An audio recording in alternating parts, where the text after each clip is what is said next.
আসসালামু আলাইকুম। আজকে আমি রান্না করব চাল কুমড়া দিয়ে মাছ। আসলে ঘরে চিংড়ি মাছ নাই, এই জন্য আজকে প্রথম নিয়ে আসলো, তাই ভাবলাম বড় মাছ দিয়ে রান্না করে ফেলি। বড় মাছ দিয়ে রান্না করলেও কিন্তু অনেক মজা হয়। আমি যেভাবে রান্না করি এভাবে আপনাদের সাথে শেয়ার করতেছি। আপনারা কিভাবে রান্না করেন আমাকে কমেন্ট করে জানাইতে পারেন। আমি প্রথমে তেল দিয়ে তারপরে কালো জিরা ফোড়ন আর পেঁয়াজ আর অল্প একটু রসুন আর কাঁচামরিচ ব্লেন্ড করে নিছি। নিয়ে এখন হলুদের গুঁড়া, মরিচের গুঁড়া আর লবণ দিয়ে দিব। হলুদ মরিচের গুঁড়াটা খুবই সামান্য দিব, হালকা একটু কালারের জন্য। কারণ ওই যে লাউ, চাল কুমড়া এগুলাতে হলুদ মরিচের পরিমাণ বেশি হয়ে গেলে খেতে এতটা ভালো লাগে না। এখন দিয়ে দিলাম জিরার গুঁড়া আর ধনে গুঁড়া দিয়ে মশলাটা ভালো করে কষায় নিব। মাছগুলা যেহেতু আমার ভাজায় আছে, এই জন্য মশলাটা ভালো করে কষায় নিলাম। কষায় কুমড়াগুলা দিয়ে দিলাম। অনেকেই এটাকে জালি বলে, আমাদের ময়মনসিংহের ভাষায় আমরা তো চাল কুমড়াই বলি। এই সিজনে প্রথম নিয়ে আসলো। কুমড়াটা অনেক কচি ছিল, আর কুমড়া সবসময় কচি কুমড়া রান্না করলে খেতে কিন্তু অন্যরকম একটা টেস্ট হয়, খুব সুন্দর একটা গ্রান করে।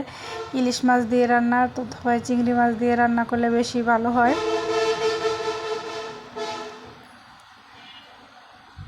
এখন আমি কুমড়াগুলো একটু কষায় নিলাম। কষায় নিলে হয় কি, কুমড়া থেকে যে পানি ওঠে, তাহলে পানির পরিমাণটা বোঝা যায়। কম বেশি যারা আমার মতো একটু কম রান্না পারেন, লাউ কুমড়াগুলো সুন্দর হয় না রান্না করলে এত বেশিটা, তখন এভাবে আমার মতো কষায় রান্না করবেন। তাহলে কুমড়া থেকে যে পানি উঠবে তাহলে বোঝা যাবে যে কতটুকু পানি দিতে হবে, তাহলে আর নষ্ট হবে না। অনেক সময় বেশি পানি হয়ে গেলে কিন্তু ভালো লাগে না। আমার কুমড়া থেকে যথেষ্ট পানি উঠে গেছে। এখন আমি সামান্য মাখা মাখা করে পানি দিব, তাহলে কিন্তু সিদ্ধ হয়ে যাবে। কুমড়াটা যেহেতু কচি, বেশি সময় লাগবে না। এখন ঢাকা দিয়ে দিব। ঢাকনা খুলে এখন একটু ধনেপাতা দিয়ে দিব। আমার রান্নাগুলো যদি ভালো লাগে তাহলে আমার চ্যানেলটা সাবস্ক্রাইব করতে পারেন, আর যারা সাবস্ক্রাইব করছেন তাদেরকে অসংখ্য অসংখ্য ধন্যবাদ আমার চ্যানেলটা সাবস্ক্রাইব করার জন্য।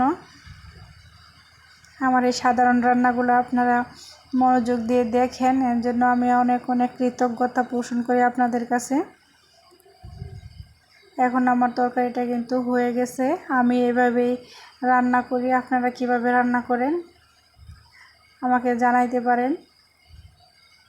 সবাই ভালো থাকবেন, আমাদের জন্য দোয়া করবেন। আর বাসায় এভাবে একদিন রান্না করে দেখবেন, এভাবেও ভালোই হয়, অতটা খারাপ হয় না। সবাই ভালো থাকবেন। আল্লাহ হাফেজ।